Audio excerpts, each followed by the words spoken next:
Bienvenidos, bienvenidas, ¿qué tal? ¿Cómo están? Espero que todos se encuentren muy bien. Hoy damos inicio al conversatorio que tiene como título El desarrollismo en el Chaco, economía e instituciones.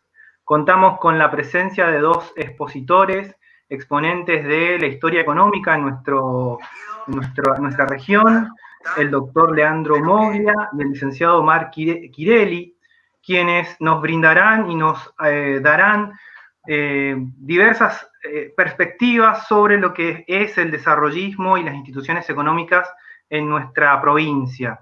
Siguiendo este ciclo de conversatorios sobre la historia del Chaco, previamente tenemos que dar las gracias a la Librería Contexto, al Instituto de Cultura por el apoyo, por la organización de este evento, que ya tiene varias semanas que se están desarrollando. También tenemos que agradecer al Instituto de Investigaciones Geohistóricas y a la Fundación Formarte. En esta semana nos acompañan, como todas las semanas, una biblioteca de la provincia del Chaco, en este caso es la Biblioteca Pública Popular Juan Bautista Alberdi de la ciudad de Las Breñas. Le damos las gracias por acompañarnos en este proyecto, en esta perspectiva de analizar y discutir sobre diversos aspectos de la historia provincial. De más está decir, ¿no es cierto?, que tenemos a dos expositores de gran prestigio que nos van a brindar diversos aportes sobre este tema, y paso a presentarlos. Tenemos entonces como expositores al doctor Leandro Moglia, quien es profesor titular con dedicación exclusiva en la Cátedra de Historia Económica de la Facultad de Ciencias Económicas de la Universidad Nacional del Nordeste. Es profesor asociado con dedicación simple en la Cátedra de Política Agropecuaria y Organización Rural en la Facultad Regional de Resistencia en la UTN, y actualmente es el presidente de la Junta de Estudios Históricos de la provincia del Chaco. Por su parte, el licenciado Omar Quirelli es profesor titular con dedicación simple en la Cátedra de Historia del Pensamiento Económico y adjunto también con dedicación simple en la Cátedra de Macroeconomía, ambas cátedras en la Facultad de Ciencias Económicas de la Universidad Nacional del Nordeste.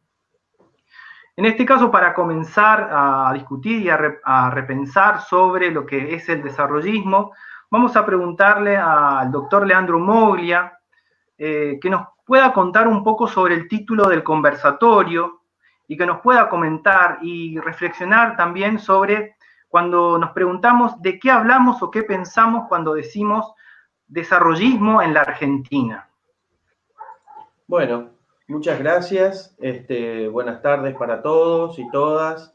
Muchas gracias al Instituto de Investigaciones Geohistóricas, a la doctora María Laura Salinas, su directora, por la invitación a hablar, a la editorial Contexto, al Instituto de Cultura y a las bibliotecas que acompañan este tipo de iniciativas. Gracias a Omar también por aceptar sumarse a este conversatorio sobre historia económica del Chaco e historia del pensamiento. Un poco cuando uno habla de desarrollismo solamente se ubica dentro de lo que son las políticas nacionales, ¿no? El periodo que se inicia a partir de 1958 con Frondizi y se extiende más o menos hasta 1970. Sin embargo, esas políticas públicas nacionales, esas políticas económicas de modelos de desarrollo, tienen su asidero.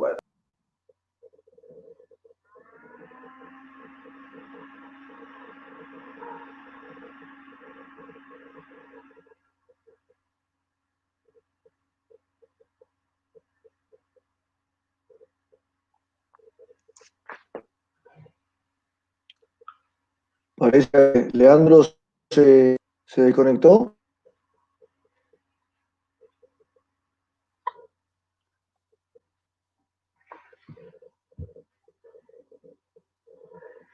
Bueno, ahí se está conectando Leandro.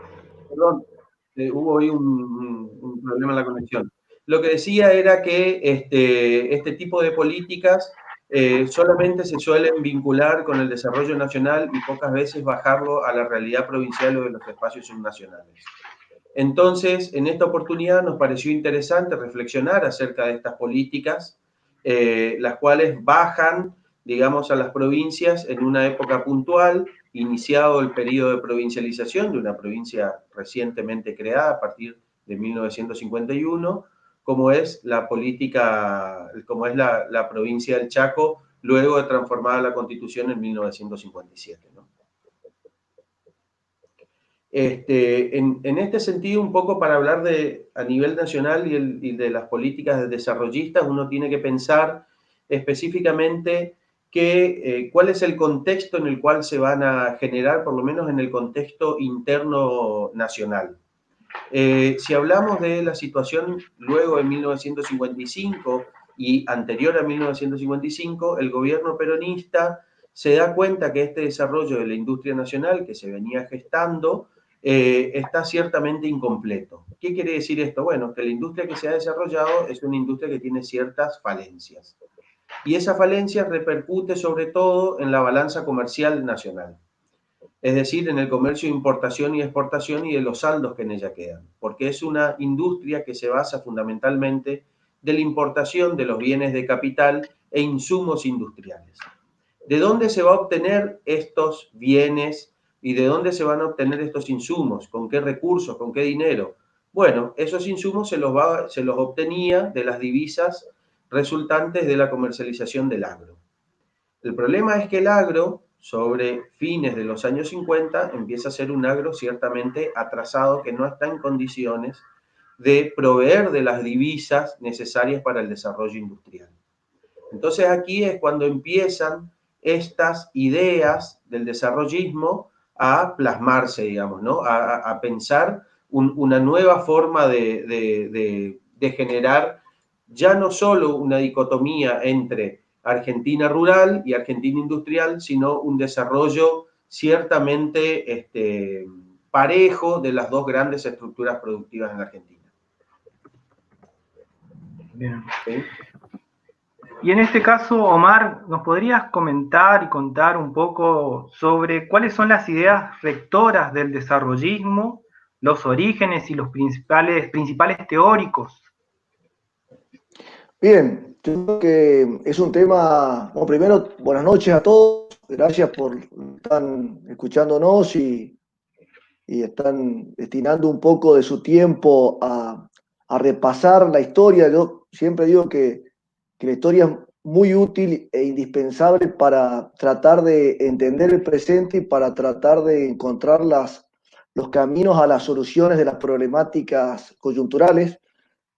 Como decía Aldo Ferrer en su libro La globalización, uno indaga en las realidades del pasado para tratar de entender y para tratar de diseñar hacia dónde tenemos que ir, porque la historia enseña eso, y creo que esta conjunción de economía, que por ahí es mi fuerte, yo no soy historiador, aclaro, y pido disculpas a todos los historiadores que están escuchando por ahí, pero mi formación es económica, pero en realidad me apasiona la historia, y creo que esa intersección entre historia, economía y política es clave para diseñar el camino que tenemos que recorrer.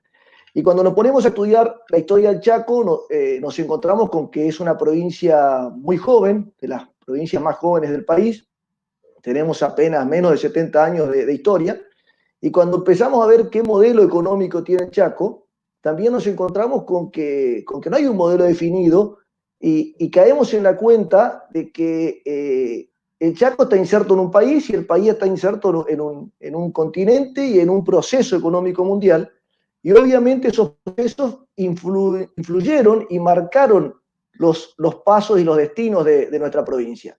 Leandro decía recién el tema de la etapa del desarrollismo, y también el desarrollismo surge en un contexto donde a nivel latinoamericano se empieza a ver, una vez agotado el proyecto de país agroexportador, que ocupó un rol importante en el mundo como de materias primas, pero ese proyecto agroexportador de país se agotó en sí mismo. No es que lo cambió la política, sino que la misma dinámica de la sociedad, después de un proceso inmigratorio muy fuerte y la misma dinámica de la economía mundial, generó esta situación de que el agro, si bien generaba divisas y era económicamente viable el proyecto agroexportador, no era viable desde el punto de vista político y desde el punto de vista social, porque no contenía al crecimiento poblacional que tenía nuestro país y tampoco daba respuesta económica y social a las grandes masas de población que se fueron en las porque no es mano de obra intensiva, el campo no emplea a la cantidad de argentinos que los censos venían marcando. Entonces, agotado el modelo agroexportador, que si bien fue muy beneficioso para el país en su momento y sobre todo para los sectores de la oligarquía terrateniente, y que permitió mostrar que Argentina ocupaba un lugar ponderante en el mundial, ese modelo no era compatible con una población rural y urbana, rural expulsada y urbana radicada en las ciudades que necesitaba emplearse, necesitaba trabajar. Surge la industrialización liviana, pero empieza a bosquejarse este otro modelo de país industrial con una clase trabajadora fuerte, sindicalizada, producto también de las influencias del sindicalismo y las influencias de la defensa de los trabajadores a nivel, empieza a buscarse a nivel intelectual y académico la sensación de que la problemática de Latinoamérica, la problemática de los países desarrollados, iba a ser solucionada con la teoría ortodoxa, la teoría clásica, la teoría de los centros intelectuales que estaban pensando en cómo los países crecían. En esta misma etapa, mitad del siglo pasado, de 1950 para adelante, también fue la etapa, después de la posguerra, la etapa de oro de la economía mundial. La economía mundial crecía, los países liderados por Estados Unidos, nuevo líder mundial después de las guerras, pero el rol que ocupaban los países latinoamericanos en ese contexto de un Estados Unidos potente y un mundo desarrollado con tasas de crecimiento fuerte, empezó a despertar la inquietud de los intelectuales, y en eso me parece importante citar el rol de la CEPAL, la Comisión de Estudios para América Latina, donde un argentino, Raúl Prebisch, fue uno de sus impulsores y de sus mentes brillantes. Empezaron a ver que el problema de Latinoamérica era un problema que tenía que ver más con el desarrollo que con el crecimiento. O sea, el modelo agroexportador generó crecimiento, pero crecimiento para la mitad de los argentinos, para la mitad de la población. Entonces, en un contexto de desafíos de los países latinoamericanos, empieza a instalarse el concepto necesidad de desarrollo. Y acá es importante, y muchos de los que están participando del conversatorio lo deben tener claro y quizás otros no, que hay una diferencia muy fuerte entre crecimiento y desarrollo. O sea, el crecimiento es condición necesaria, pero no suficiente para que haya desarrollo. Desarrollo es un concepto más amplio, es un concepto que tiene que ver con la calidad de vida de la población, es un concepto que tiene que ver con las necesidades de la población que sean satisfechas desde el punto de vista de la alimentación, de la vivienda, de la salud. Entonces hay otras variables. Un país crece cuando su Producto Bruto Interno muestra tasas de crecimiento. Pero no siempre el crecimiento trae desarrollo. Ahí viene el concepto del desarrollismo en este desafío que plantea CEPAL, donde dice, acá en los problemas de Latinoamérica son problemas estructurales, tienen que ver con su estructura económica, tienen que ver con un modelo agroexportador agotado, tienen que ver con una teoría mundial que fue muy novedosa y que fue estudiada en los centros mundiales de los países desarrollados, que fue la teoría centro-periferia, donde esta teoría sostiene que los países desarrollados tienen una economía diversificada y homogénea desde el punto de vista de los niveles de productividad, en tanto que los países periféricos, Latinoamérica en su conjunto, tienen economías donde no hay diversificación de productos, sino que son productoras de alimentos y de productos primarios no industrializados, y tienen mucha diferencia en productividad del agro con los servicios. Entonces, en ese marco de pensamiento latinoamericano, en nuestro país surge esta necesidad de lograr el desarrollo. ¿Y cómo se plantea el desarrollo? Y bueno, y por ahí le doy pie a Leandro a que aporte, pero después podemos profundizar en esto. El desarrollo lo plantean, como Leandro, se quejar en la primera etapa del gobierno de Frondizi con algún intento de buscar, reconociendo que el país tiene bajas tasas de ahorro y que es necesario invertir y que es necesario industria competitiva y esa industria genere productos para lograr crecimiento y desarrollo, y donde el Estado cumple un rol importante, diferente al modelo liberal o agroexportador, donde el Estado cumplía un rol solamente de gendarme, el Estado solamente cumpliendo funciones básicas. En el desarrollismo, modelo que impulsa la CEPAL, también podemos hablar después de los pensadores y los sociólogos y politólogos brasileños que plantearon la teoría de la dependencia, también en línea con algunos formaron parte de la CEPAL. Después viene todo un impulso de que el Estado tiene que cumplir un rol clave en estos procesos de desarrollo de los países latinoamericanos. Y ahí se bosqueja en el país y también en los otros países latinoamericanos, pero sobre todo en nuestro país, lo que Aldo Ferrer llama, se empieza a bosquejar dos modelos económicos. Un modelo muy vinculado a los productos primarios, el modelo de ser proveedor de alimentos no industrializados del mundo, que tiene que ver con más ausente y que tiene que ver con un país para menos de gente, y un modelo industrialista o desarrollista, donde tiene que ver con el desarrollo de una industria y el intento de desarrollar una industria pesada que logre la integración vertical, y que en ese modelo desarrollista el Estado juega un rol importante porque protege de alguna forma a los sectores de la competencia, a los sectores industriales de la competencia internacional, y a la vez genera instituciones que fomenten y que impulsen como el desarrollo, como ser la banca estatal, como ser los institutos reguladores de precios. O sea, hay una serie de instituciones que abonan a esta visión de un Estado presente en el desarrollo de la economía. Indudablemente el desarrollismo entonces plantea una nueva política pública, y en este caso nos preguntamos cómo el Chaco, cómo se puede analizar el desarrollismo en el Chaco. Leandro. Sí, déjame agregar un poco a lo que venía diciendo Omar.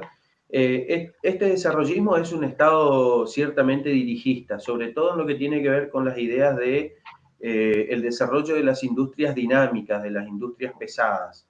Y para eso lo que el Estado busca, en cierta medida, es la expansión de tres grandes rubros, que es la metalmecánica, digamos, la industria del acero, la industria petroquímica y la industria eléctrica, ¿no? Entonces, un poco el capital y la inversión se va a orientar hacia ese desarrollo industrial en detrimento de la industria liviana, que ella era una rama que se venía gestando en la Argentina y que era ciertamente la deficitaria. Cuando se plantea esta idea del desarrollismo, se evidencia, digamos, que el agro argentino está imposibilitado de lograr sostener esa expansión de estas nuevas industrias. Y que es un agro ciertamente agotado, como lo decía Omar. Por lo tanto, es un agro que se debe también modernizar e insertarse en estas nuevas corrientes que venían ya desde 1950 para el agro que tiene que ver con la revolución verde, digamos, ¿no? Es decir, la incorporación de genética, la incorporación de nuevas semillas y realizar para la Argentina sobre la base de 3 grandes ejes para lo que es el agro, que tiene que ver con la diversificación productiva, la rotación de cultivos y la mecanización de las actividades agrarias. Teniendo en cuenta estos 3 grandes elementos para el agro nacional y el desarrollismo impulsando estas nuevas ramas de la industria, es que nosotros nos vamos a encontrar en 1958 con un nuevo gobierno electo en el Chaco, que es el gobierno de Duca y Bandeo, ¿no? 2 dirigentes radicales de la Unión Cívica Radical Intransigente, mismo partido que gobierna a nivel nacional con Frondizi, y que un poco lo que hacen es intentar volcar estas ideas desarrollistas en la provincia. Bandeo y Duca son conocidos por ser una gestión que genera mucha obra pública en el Chaco. Durante su gestión se inicia la construcción del aeropuerto Resistencia, se hace el canal del río Tapenagá, se hace la pavimentación de la ruta 16, se inician los estudios de factibilidad en consecuencia con otras grandes obras de infraestructura nacionales para la realización del puente Chaco y Corriente, que se finaliza en el año 73. Pero bueno, en consonancia con estas obras también se hacen las obras de factibilidad del puente Zárate-Brazo Largo, del túnel subfluvial, entre otras grandes obras de infraestructura para la Argentina. También tenemos que hablar que, digamos, empieza la explotación de la cantera Las Piedritas para el Chaco, que es la única cantera, digamos, que provee material para la construcción, sobre todo para el desarrollo del ripio y de los caminos, un elemento principal que tiene la política desarrollista en el Chaco con Duca. Pero si nos vamos específicamente a lo que son la creación de las instituciones y el agro en particular, nosotros nos encontramos que el Chaco comienza a atravesar un proceso de estancamiento de lo que ha sido el motor de su economía en particular, que tiene que ver con la producción algodonera, que va a entrar en crisis a partir del año 65. Pero ahora los indicadores empiezan a mostrar el agotamiento de los suelos y empieza a verse una caída en la rentabilidad del agro chaqueño. Es decir, empieza un proceso de caída en la producción, en los rindes para la producción. A eso sumado a un inconveniente que empieza a vivir la industria textil nacional, vamos a ver cómo progresivamente el sector agrario en el Chaco empieza a entrar en crisis y se tienen que ir abriendo otras alternativas. Y esas otras alternativas son justamente insertarse en la nueva política agraria nacional. Es decir, empieza a intentarse la diversificación en el Chaco, la rotación de cultivos y la aplicación de maquinaria agrícola. En este contexto, un poco siguiendo lo que dice Bruñar más adelante, es que llega al Chaco y se da lo que se denomina la pampeanización para el sector agrario. Es decir, empiezan a gestarse sobre las mismas superficies que antes se producía algodón, nuevos cultivos que antes tenían solo su origen o procesos de formación, de producción, en la región pampeana. Sobre todo el sorgo granífero, vinculado con la ganadería, una actividad que crece sobre los campos algodoneros del Chaco, y la región del sudoeste, que es la que tempranamente comienza este proceso de diversificación con trigo, maíz, girasol y sorgo principalmente, ¿no? En este contexto no solo se da una transformación dentro de las instituciones de índole agraria, sino que empieza a buscarse nuevas líneas de otras instituciones para el desarrollo en la Argentina, y sobre todo en el Chaco, ¿no? Por ahí, y en este caso, por ejemplo, Omar, ¿nos podrías comentar un poco sobre cuáles son esas instituciones, cuál es una institución referente en nuestra provincia para hablar sobre el desarrollismo?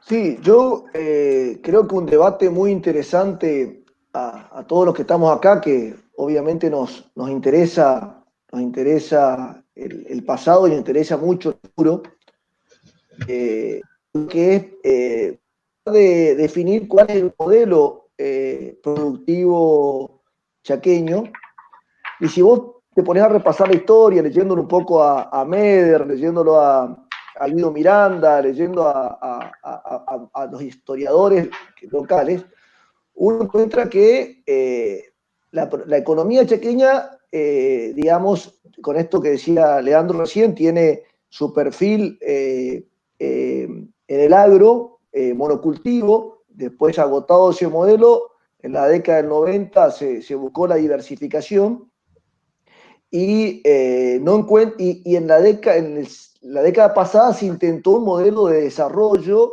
de industrialización de las materias primas. Siempre declamamos este tema de desarrollar e industrializar la materia prima que produce Chaco. ¿Por qué es importante esto? Y creo que la gente que está escuchando por ahí lo va a tener claro, pero me parece que es importante que se lleve este concepto de acá. Cuando agregás valor, cuando industrializás la materia prima, generás empleo. O sea, agregás valor, la agregación de valor es transformar el algodón en tela y la tela en prenda y la prenda en ropa de moda que se venda en los principales shoppings. Si vos mirás el valor que tiene una tonelada de fibra de algodón y cuánto vale una prenda de las marcas más renombradas, vos te das cuenta que en todo ese proceso hay mucho empleo, una riqueza generada. Recordemos que los países, el gran desafío es cómo generar riqueza, y que ese es el desafío en provincias como la nuestra, o como cualquier provincia, donde el objetivo es que la riqueza se genere acá. Entonces, vos para generar, hay toda una discusión de cómo, digamos, hay la mitad de la biblioteca de economía plantea que hay determinados rollos donde el Estado tiene que estar presente, y hay otra mitad que dice no, hay que dejar que el mercado solo sea el que funcione, y de esa forma se logra el crecimiento y se logra generar valor. ¿Qué pasa en economías marginales donde no hay ventajas comparativas fuertes, como pasa en el Chaco? Estamos lejos de los centros de consumo, tenemos algunas ventajas, eso podemos discutir con Leandro, algunas ventajas en nuestros productos primarios, pero justamente si los productos primarios salen y van directamente a Puerto Rosario, de Puerto Rosario a China, sin ningún tipo de agregación de valor, nunca vamos a generar empleo para los 400, 500 mil personas que conforman la población económicamente activa. O sea, el campo no genera empleo, puede generar riqueza, pero tenés que industrializarlo para generar empleo. En esta lógica, Adrián, y consultando, respondiendo a tu pregunta, desde la génesis de nuestra provincia, en la provincialización en el año 1951, y después, posteriormente, la primera constitución, el primer gobierno, se nota una imprenta muy fuerte en lo estatal. Recordemos que la provincialización se da en pleno gobierno peronista. Es más, leyendo un poco a Meder, que la verdad que es apasionante esto, dice, en realidad venía demorándose la provincialización del Chaco. Todo el mundo hablaba de que ya había que provincializar. Los sectores, la sociedad civil chaqueña estaba inquieta y quería tener un gobierno independiente y este cambio institucional, pero en realidad dice que fue Eva Perón quien manda una carta al Congreso y a la Cámara de Diputados diciendo: señores diputados, hay que aprobar la provincialización, y así es como sale la ley que establece, digamos, por un impulso político fuerte, sale Y desde su génesis, la provincia nace con un perfil de Estado fuerte. Desde la primera conformación de la Cámara de Diputados, el primer gobernador, Felipe Gallardo, es un hombre que proviene del sindicalismo, y en la composición de la Cámara de Diputados, los afiliados a los gremios, a los sindicatos, una participación y civil. Que en esa comisión un esquema de Estado presente en las empresas de servicios públicos, en las empresas y en la creación del Banco, del nuevo Banco de Chaco. El Banco de Chaco, en ese momento, la provincia de Chaco, que nace en el contexto de una visión desarrollista de que el gobierno necesitaba contar con un instrumento que apoyara y que fomentara el desarrollo económico provincial. Obviamente, en la principal actividad productiva de ese entonces, que era el agro, los primeros directorios estuvieron integrados y conformados por una fuerte presencia del cooperativismo, hasta que se agota, y ahí me parece importante, por ahí, esto da para un conversatorio específico, ¿no? Pero me parece importante marcar dos cosas.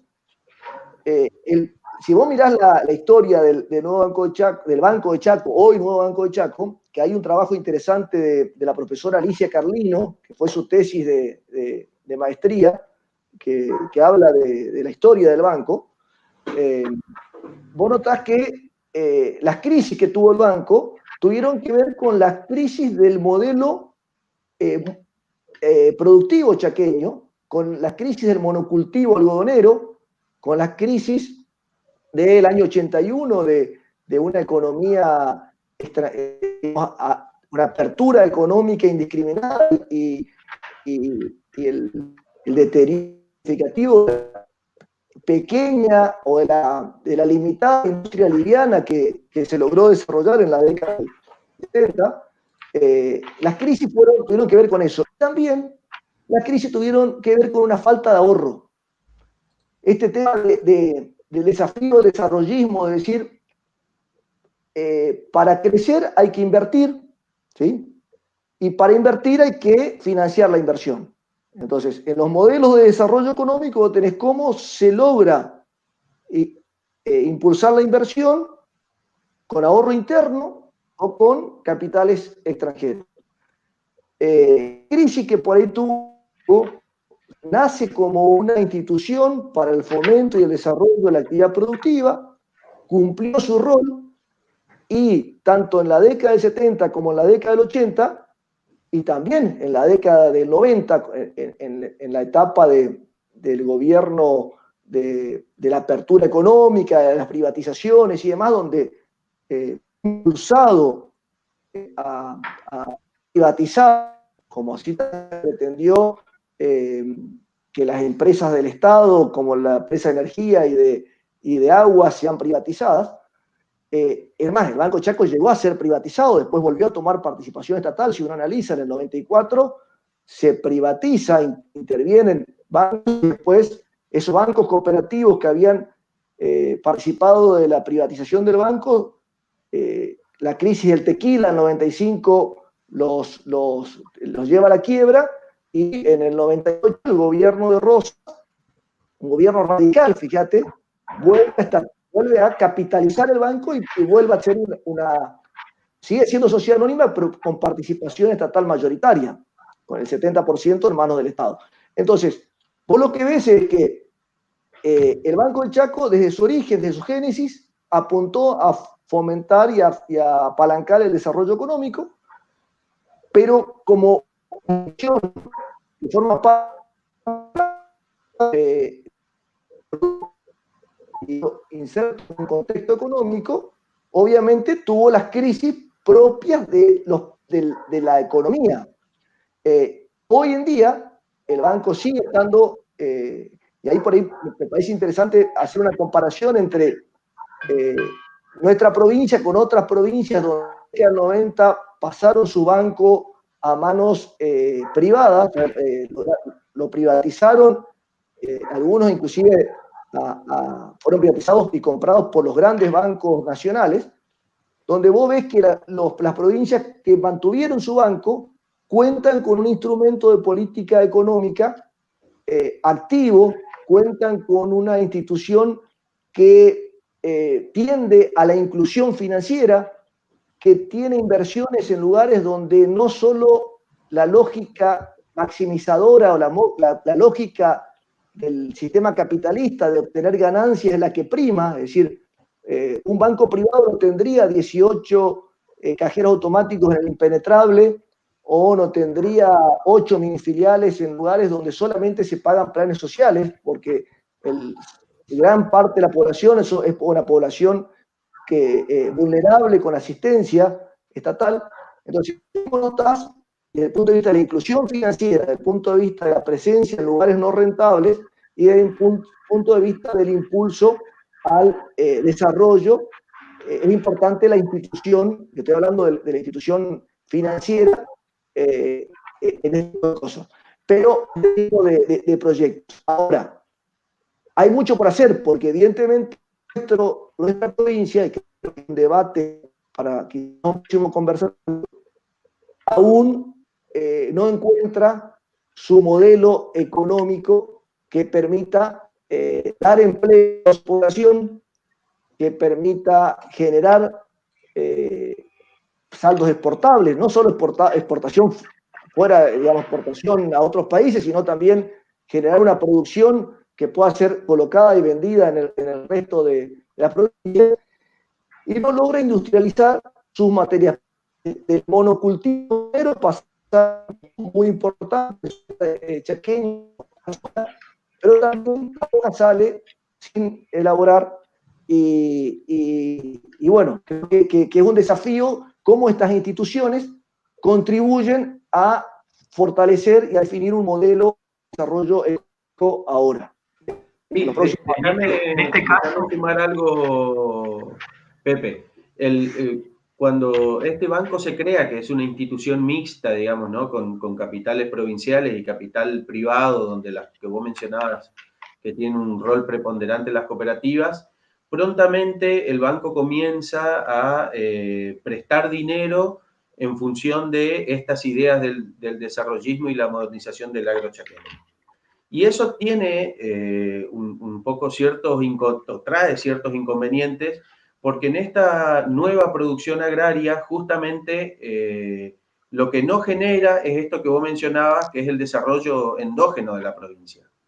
Es decir, se reemplaza la superficie algodonera, que era un producto ciertamente social, como se lo llama, porque no solo se lo desmotaba, sino que había fábricas de aceite de algodón, se generaban los usos de hilar y se llegó incluso hasta hilandería, y ese es un poco el problema que tuvo la producción algodonera en el Chaco, que no logró finalizar la cadena, es decir, la confección de prendas siempre se ubicó próximo a los mercados consumidores y no a los mercados productores. Y justamente el Banco del Chaco, que venía a gestar esta idea de desarrollo para el agro, empieza a prestar dinero hacia, sobre todo, privilegiando los sectores que iban a invertir en nuevos productos que no necesariamente generaban valor agregado en el Chaco. Por lo tanto, esta idea del desarrollismo y de un nuevo banco gestado en el Chaco, lo que hace en cierta medida es profundizar la economía primaria del Chaco sin buscar un desarrollo de esa producción que se había llegado. No sé si se entiende. La producción del sorgo, la producción del maíz, la producción del girasol, no son industrializadas en la provincia. Sin embargo, son apoyadas crediticiamente y desde el Estado. Y eso para el sector agrario tiene una consecuencia, porque no todos los productores agrarios pueden reconvertirse. Porque si estamos hablando de productores de medianos y chicos en el Chaco, la reconversión productiva prácticamente no se aplica a ellos, sino que se aplica a grandes productores, quienes estaban en condiciones de financiar la compra de maquinaria y extender las superficies a trabajar. Por lo tanto, ahí también este desarrollismo va a generar para el Chaco una cierta solución para lo que viene siendo un problema en su economía primaria, pero también va a llevar a otro tipo de problemas, digamos, ¿no?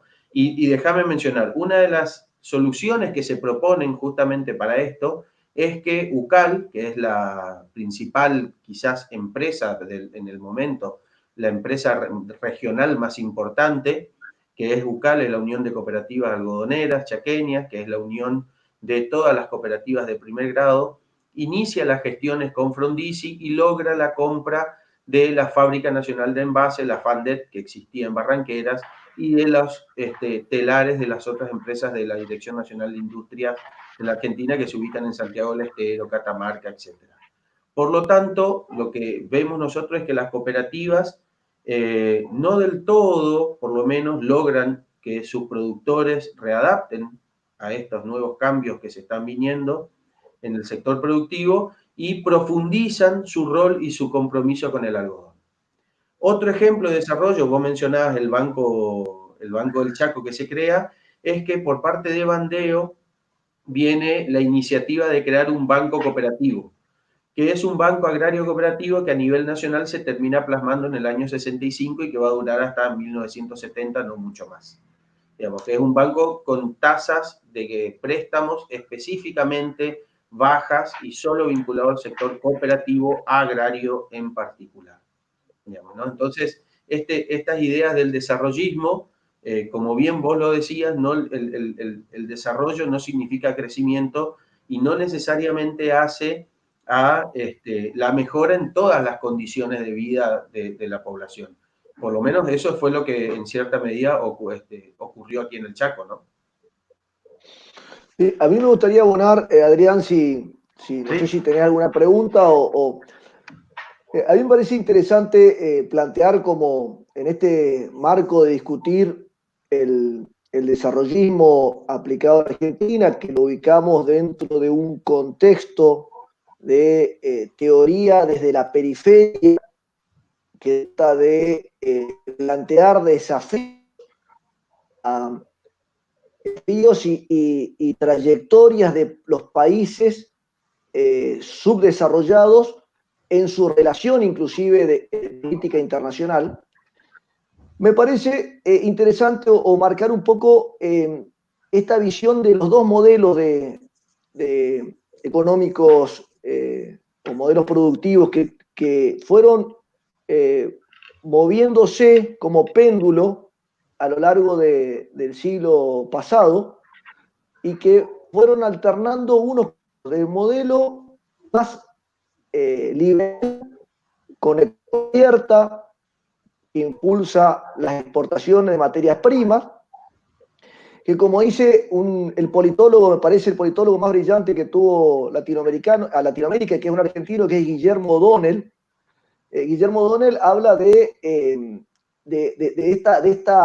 esta dualidad de proyectos productivos, donde dice el modelo agroexportador, que después se relaciona con el sector financiero internacional, era un modelo viable desde el punto de vista económico, pero inviable desde el punto de vista político y social. ¿Por qué? Porque era un modelo donde el sector que pertenece a la tierra, que tiene ventajas competitivas y que tiene altos niveles de rentabilidad, lo impulsa, y este sector siempre va a pretender un tipo de cambio competitivo, un tipo de cambio alto, lo cual es interesante desde el punto de vista económico porque fortalece las reservas. Pero ¿por qué O'Donnell ese modelo contrapone con un modelo de desarrollista o modelo ahí decía uno de los chicos, uno de los ex contador decía modelo de sustitución de importaciones, y es cierto, o sea, el modelo que dice no, en realidad vos no tenés la economía, sino tenés que sustituir importaciones porque la industria es la que genera empleo y el empleo es el que permite la viabilidad política y social de un país. Un país hoy de 4 millones de habitantes no va a lograr empleo en los sectores exclusivamente agroexportadores, sino que va a lograr empleo hoy el desafío es mayor, porque hoy la cuarta revolución industrial, la revolución de la robótica, el Internet de las cosas, está planteando otros desafíos. Ya la industria liviana o pesada, se está hablando de la economía del conocimiento, y otra discusión adelante. Pero yendo un poco a la historia, estos modelos se fueron alternando. El modelo agroexportador, que impulsa un tipo de cambio alto y que tiene viabilidad económica, no tiene viabilidad política. Y el proceso, vos ves que los golpes militares que fueron sucediendo, alternando con los procesos democráticos, hay una línea que permite unir donde vos ves que Los golpes militares, por lo general, impulsaron un esquema de favorecer a este sector que arranca con una fuerte devaluación, mercado, un tipo de cambio alto, que genera, obviamente, un abaratamiento de la mano de obra en términos de dólares, pero que esa misma mejora del tipo de cambio en un principio también va generando un ingreso de divisas que con el tiempo termina, digamos, perdiendo competitividad y a la vez deteriorando el contexto social, económico y político, donde el golpe tiene que ser la presión y la protesta social, da lugar a un inicio de un proceso democrático. En la democracia, por lo general, la tendencia es tener un tipo de cambio más bajo. ¿Por qué? Porque el tipo de cambio, un dólar más barato, ¿qué hace? Permite la importación de maquinarias con una economía más proteccionista, que frena la competencia a la industria y el empleo. Pero este modelo, que socialmente por ahí es viable, termina con problemas de balanza de pago, porque los dólares escasean y las reservas del Banco Central terminan diluidas. ¿Por qué? Porque no hay capacidad exportable. Hoy decía Leandro, no se logra tener la diversificación y la competitividad como para buscar producción exportable. Entonces, si no exportas, no entran dólares. Entonces, el modelo industrialista termina con crisis de balanza de pago. Si te agotan los dólares, te endeudas, podés endeudarte, pero a la larga ese endeudamiento hay que pagarlo, con lo cual si no generas exportación, no. Y ahí vuelve otra vez el modelo liberal, aperturista, después de una fuerte devaluación. Y esto es lo que llamaron muchos historiadores proceso de marchas y contramarchas, o los stop and go, donde la economía avanza con un modelo, cambia la composición de fuerza, cae la economía, se produce una gran devaluación, se impone el otro modelo. Y esta puja permanente, Guido Di Tella, que fue también un economista y dijo, en su momento en Argentina se da un empate hegemónico porque no se termina de imponer ninguno de los dos modelos. El modelo de el campo concentrado, o sea, la oligarquía agrícola, con el sector financiero, con el sector liberal desde el punto de vista intelectual, por un lado, y por otro lado los sectores de trabajadores, la industria liviana y los gobiernos populares, que muchos llaman los gobiernos el populismo. O sea, populismo, modelo liberal, fueron alternándose. Y se da un empate porque ninguno de los dos se impone sobre el otro y esto genera los procesos de stop and go que todavía, si vos mirás la historia más reciente de los últimos 20 años, encontramos en cada una de las últimas etapas, encontramos similitud con un modelo y con otro. Creo que este es el desafío de estudiar para adelante, y más ahora con toda la transformación digital que está generando la cuarta revolución industrial, ¿qué rol va a tener Argentina en el mundial? Indudablemente el rol del Estado en este contexto, y también analizarlo en clave histórica desde la segunda mitad del siglo XX es fundamental para entender y para pensar, ¿no es cierto?, cuáles son las políticas públicas a futuro en el marco de lograr un desarrollo económico en nuestra provincia ordenada y armónico, en donde el conjunto de la sociedad pueda crecer. Digamos, ese es el gran desafío, y esta teoría económica del desarrollismo plantea justamente esa posibilidad de reflexionar. No, mientras los escuchaba, pensaba en un autor, un historiador regional de nuestra provincia, que se planteó justamente en esa fase de industrialización, que fue Guido Miranda, en su libro Los tres ciclos chaqueños, es decir, esa fase, ese ciclo que nos faltó, ¿no? Ese ciclo que no llegó a desarrollarse, ¿no? Y que indudablemente plantea, ¿no es cierto?, un desafío para nuestro presente. Si bien la economía, como decía Leandro, la economía agraria, el campo chaqueño, tiene un contexto completamente diferente a la década del 60, a la década del 70, digamos, hay todavía estos desafíos de la industrialización vinculados con el campo están presentes, y las instituciones económicas como el Banco del Chaco juegan un rol fundamental. Sí, por supuesto. Yo creo que generar el debate sobre una Argentina industrial o una Argentina agraria es retrotraernos a principios del siglo, a fines del siglo XIX. Yo creo que la Argentina tiene que tener un rol en la cual los dos grandes sectores productivos estén vinculados, estén en conjunto, donde la agroindustria sea un poco quien va moviendo el desarrollo y que vaya acompañada de la industria. Me parece que o la Argentina agraria o la Argentina industrial es un debate ya perimido, es un debate que me parece que hay que saltarlo, y yo creo que el gran problema aquí está justamente en cómo el desarrollo industrial acompaña el desarrollo agrario y generar valor agregado a la producción. No podemos seguir exportando sin agregar valor. Creo que ese es un poco lo que tenemos que generar. Ahí entre los quienes nos escuchan está Juan Carlos Larramendi, un gran intelectual, investigador del algodón, miembro por parte representante de las cooperativas en el directorio del Banco del Chaco, gerente durante muchos años de UCAL y de cosecha. Así que, y es quien generó esto que hoy en día se llama el Fondo Algodonero, digamos, un poco como para salvaguardar a los pequeños productores y a las cooperativas, digamos, ¿no? Así que aprovecho para mandarle un gran saludo y es un honor que nos esté escuchando.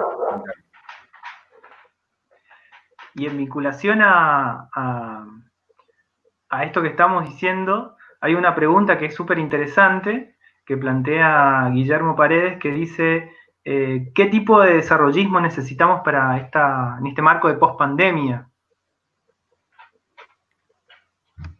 Qué pregunta, ¿no? Hay que ver cómo volvemos a la normalidad. No, yo creo que acá hay muchos escenarios planteados y me parece bien por ahí abrir como nos habíamos planteado con Leandro y con Adrián, por ahí 40 minutos de conversatorio, 40, 50 minutos entre nosotros y después abrir un poco las preguntas a la gente que nos está siguiendo, tanto por YouTube como por Facebook. Así que si quieren ir planteando preguntas. Con respecto a qué pasa en la pospandemia que pregunta el amigo Guillermo Paredes, me parece que acá hay dos cuestiones. Una más coyunturales, que es cómo se sale de la crisis, que es más una visión cortoplacista, y hay varias teorías que creo que lo habrán escuchado, que es si la salida de esta, primero dimensionar la crisis del COVID, del coronavirus, que la mayoría de los economistas y de los historiadores económicos ya la están considerando como la crisis, inclusive una caída del nivel de actividad económica más fuerte, obviamente, que la crisis de hipotecas o la crisis subprime del 2008, y también se está estimando una crisis económica de impacto superior al 30. Muchos que están planteando esta cuestión, se estima en Argentina, si uno mira el relevamiento de expectativas de mercados que releva el Banco Central mensualmente, ya se está planteando que este año el PBI va a caer el 12,5%, y la caída del EMAE, que es el estimador mensual de actividad económica de abril, cayó un 26%. O sea, todos los indicadores están hablando de una caída fenomenal, y la pregunta coyuntural acá es cómo se va la recuperación. ¿Cómo es el rebote, no? Ustedes saben que la economía tiene ciclos económicos y en algún momento llegás al piso y empezás a crecer. Y la duda acá es si ese rebote va a ser en forma de V corta, si va a ser es decir, va a tocar el fondo y la economía va a rebotar rápido. Entonces, tendría que, en términos numéricos, ya el PIB cae 12,5 este año y en el 2021 crece un 8. Eso sería V corta. Cae, toca el fondo y empieza a levantar cuando se vuelve a la esencialidad. Otra alternativa es que caiga, que el ciclo económico de pandemia sea como una U, es decir, que caiga, toque fondo, que esté mucho tiempo en el fondo y que después empiece a recuperar. Algunos hablan de una W, Es decir, caída, rebote, vuelta a caída en el caso de que haya una vuelta al escenario de pandemia. Y el escenario más pesimista es la evolución en forma de L, es decir, que cae, no sé si se van, piensen en la letra que estoy diciendo, cae la economía y permanece el nivel que nunca se el nivel actual porque cambia para siempre. Esa es una visión coyuntural, creo que hay que ser mago hoy para saber cuál va a ser la salida. Hay que ver primero cuándo se logra la cura. Y la otra, una visión más filosófica, más estructurada de largo plazo, que es la que más nos gusta por ahí analizar a los que nos interesan las ciencias sociales y la historia y la política, que si esto va a implicar un cambio en el capitalismo. Y yo espero que sí, porque si semejante cambio en los hábitos de vida no nos llevan a que seamos mejores y a tener un capitalismo más humano, más respetuoso de la naturaleza, más o menos desigual, para no tirar un término confuso por ahí, que menos desigual, menos consumista, menos derrochón, como decía, con una sociedad menos suntuosa. Si no logramos que esta crisis nos cambie en eso, creo que humana es como que nos está afectando la cuestión, pero que esta pandemia, que fue algunos decían si es un cisne negro o no en la economía, yo creo que sí, que realmente es un hecho catastrófico que nadie lo esperaba y que sorprendió a todos, genere realmente un cambio en el capitalismo y espero encontrar un capitalismo más humano, más igualitario, respetuoso de la naturaleza y menos yo creo que claramente existe sistema capitalista, pero la voracidad de los actores económicos del capitalismo creo que está llevando a la destrucción de la naturaleza y creo que en eso todos tenemos que tener mucho cuidado y todos tenemos que prestar atención y creo que nosotros como académicos y como profesores tenemos que tratar de poner el tapete y discutir estas cuestiones. No sé, ese es mi punto de vista. No sé, Leandro, a ver, te quiero escuchar a vos, a ver cómo... si no, sentís yo soy totalmente o no.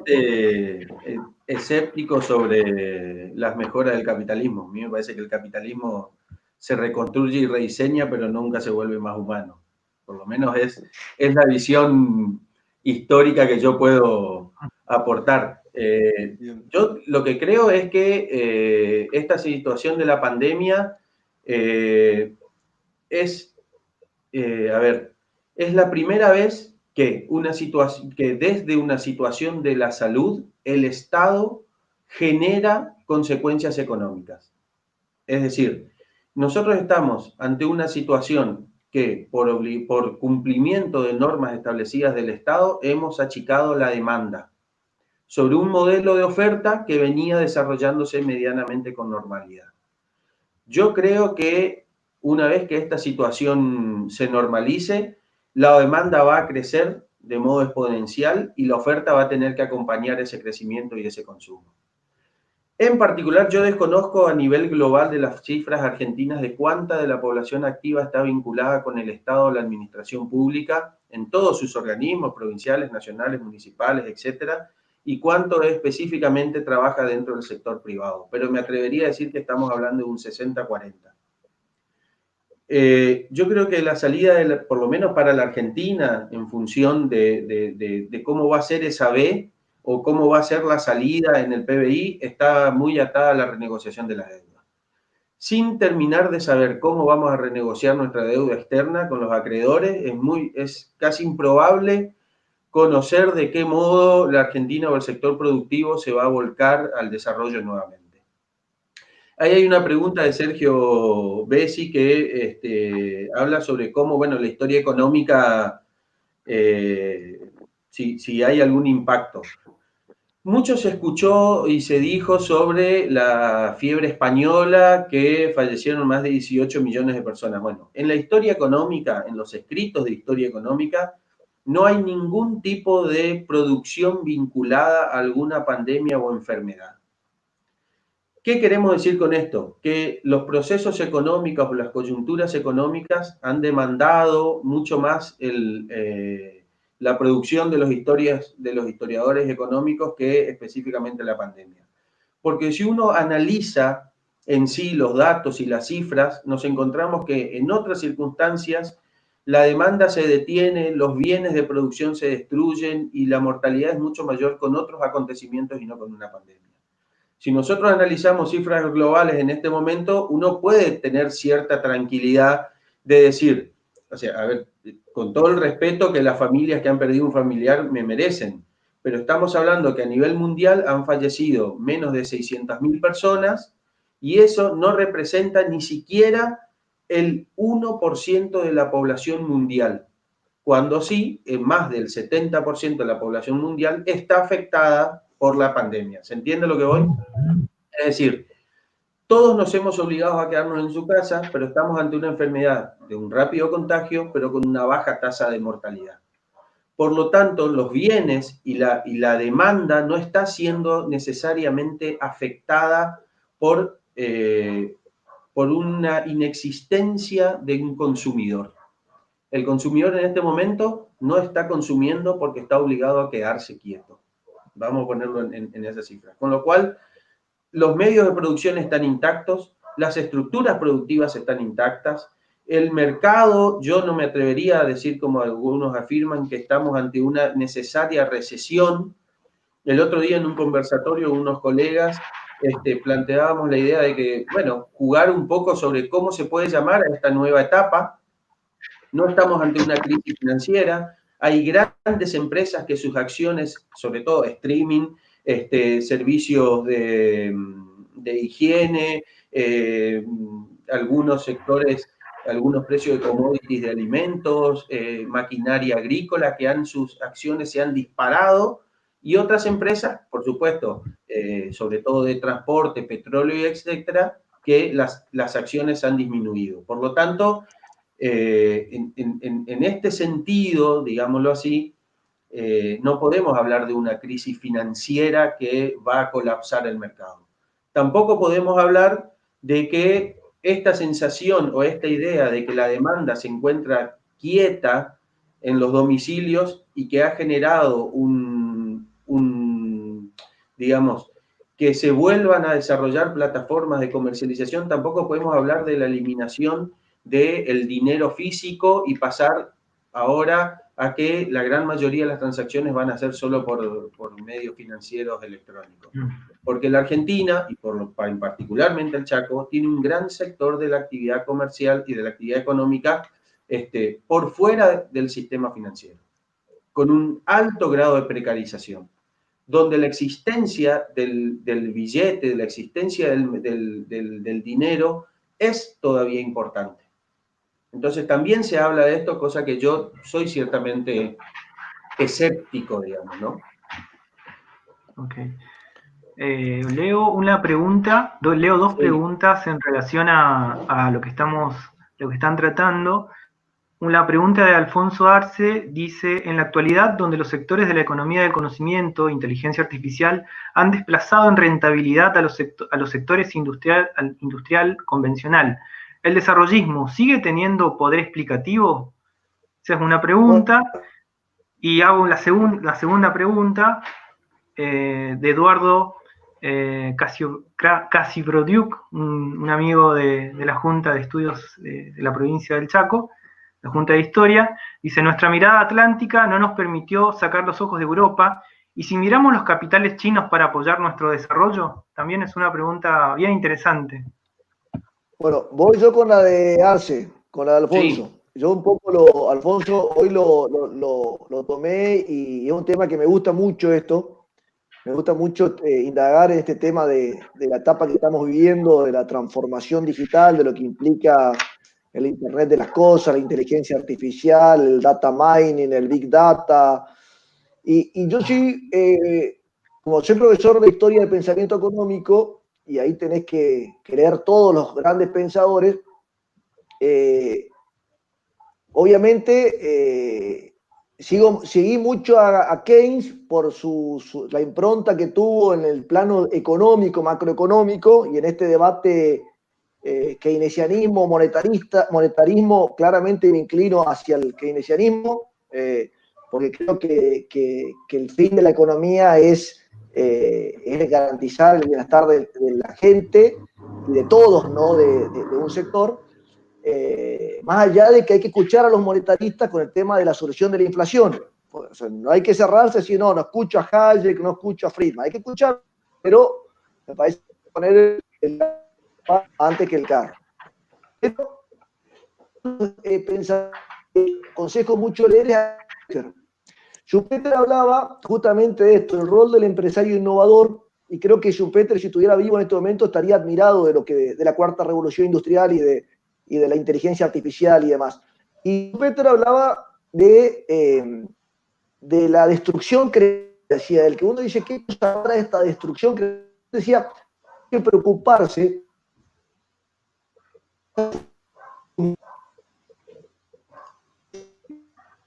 Sí, perdón, Pepe, se corta un poco tu audio. Perdón. ¿Se escucha bien? Joseph Peter, un economista austríaco, que después nacionalizado o que vivió en Estados Unidos mucho tiempo, hablaba de la destrucción creativa y el rol del empresario innovador. Y decía justamente que la innovación iba generando cambios y que así la empresa se funda y que si esa empresa destruía por venía otra que planteaba un proceso, una forma de producir mejor y más eficiente, eso era bueno y que eso permitía digamos, una acción de la economía de tener procesos.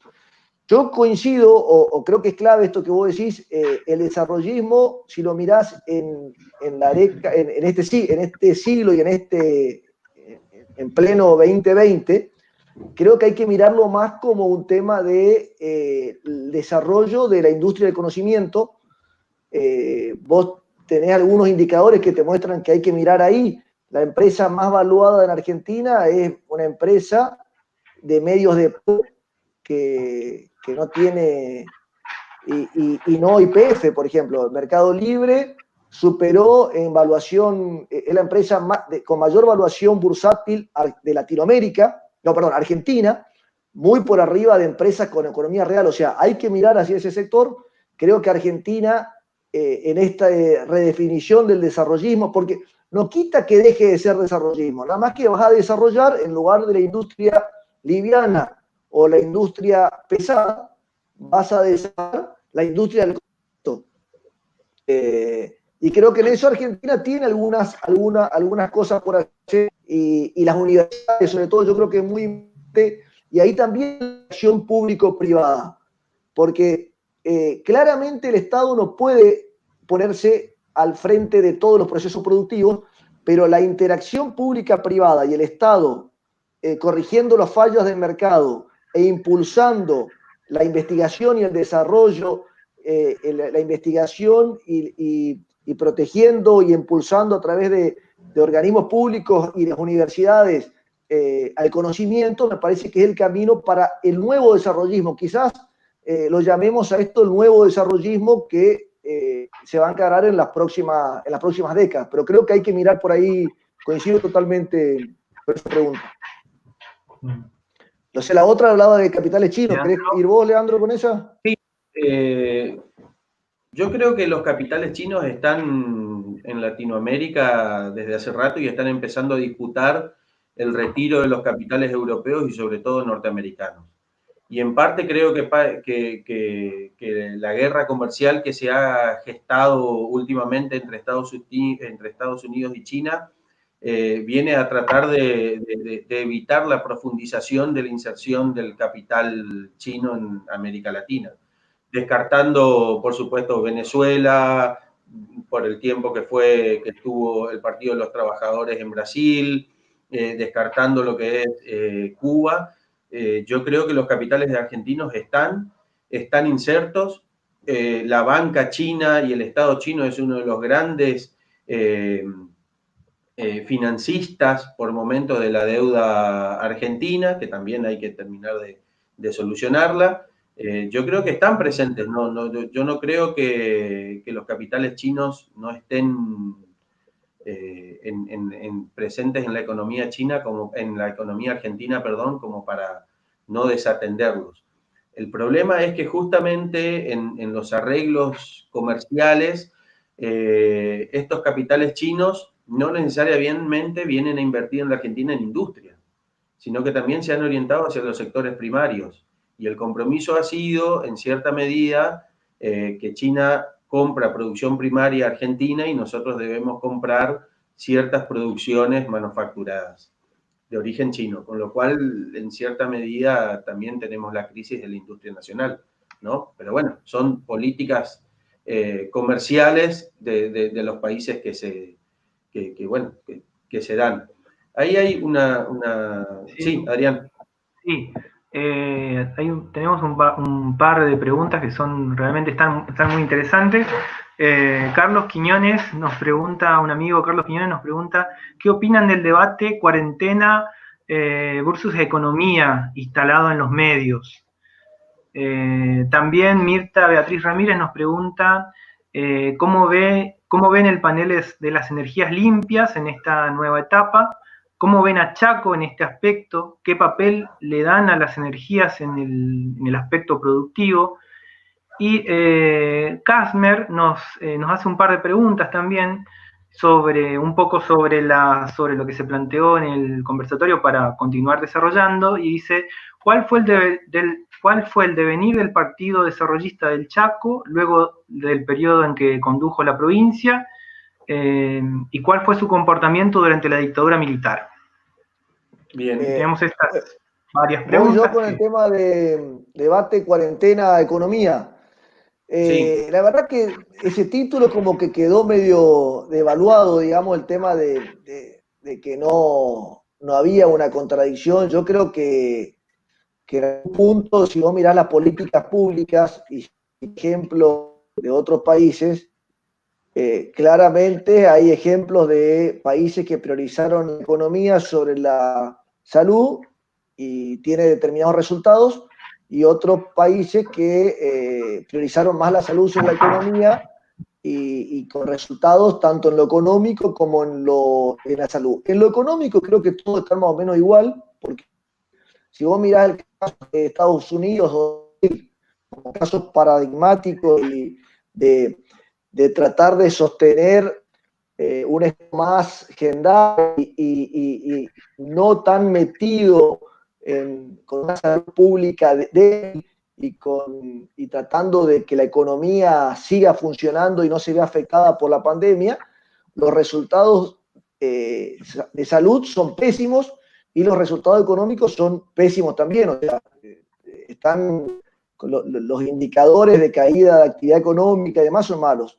Entonces, yo creo que si existe ese debate, que no sé si es tan, yo creo que claramente aquellos países, Argentina, yo creo que la nacional argentina, si bien los números están mostrando un crecimiento de la cantidad de contagios, la cantidad de muertes es relativamente baja y el sistema de salud pública demostró, nos permitió armarse y reforzarse en estos 4 meses.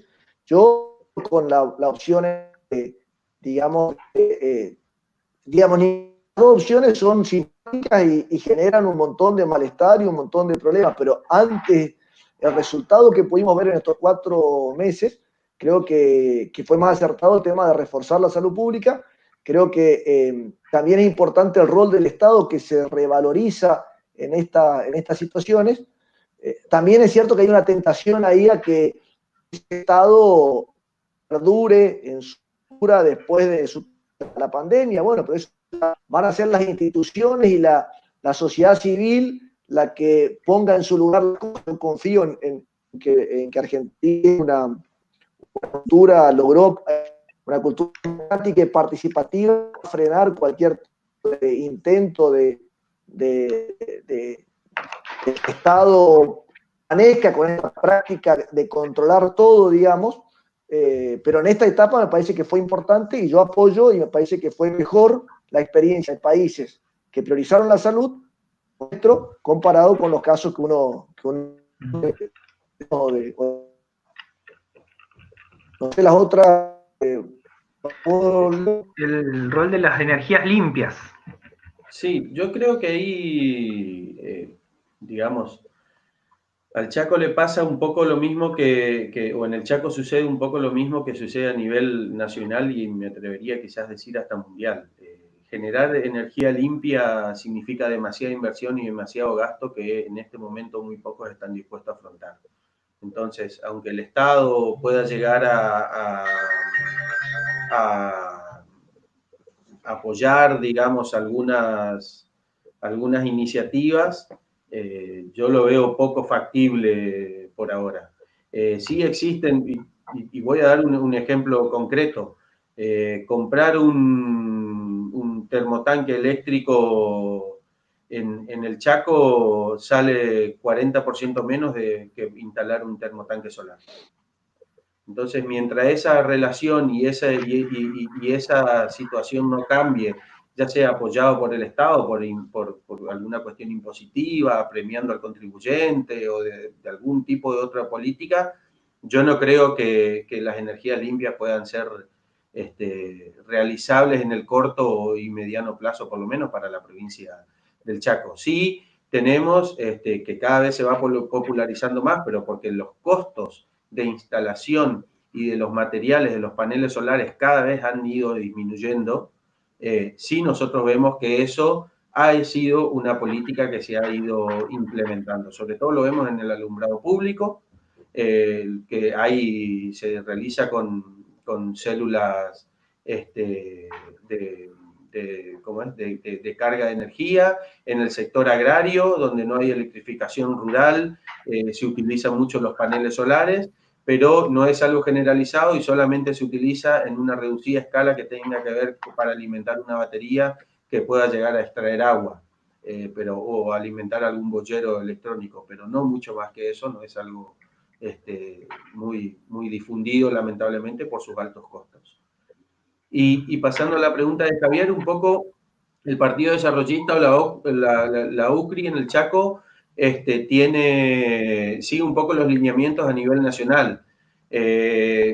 Luego, durante las elecciones del 62, cuando está Ilia, el Chaco gana el peronismo, digamos, ¿no? Con Vittel. Entonces, un poco aquí el partido va desapareciendo esta diferencia que a nivel nacional sí se mantiene durante un tiempo más entre Unión Cívica Popular del Pueblo y Unión Cívica Radical Intransigente, hasta que terminan uniéndose, digamos, en una única UCR, por lo menos en lo que respecta al Chaco. Sí, lo que si uno hace un análisis más pormenorizado, quizás posopográfico del Partido Radical, puede llegar a encontrar algún militante radical de la Unión Cívica Popular del Pueblo, que sería en teoría la más conservadora, por allí vinculada más a las terceras líneas de los gobiernos militares que han ido desarrollándose en el Chaco.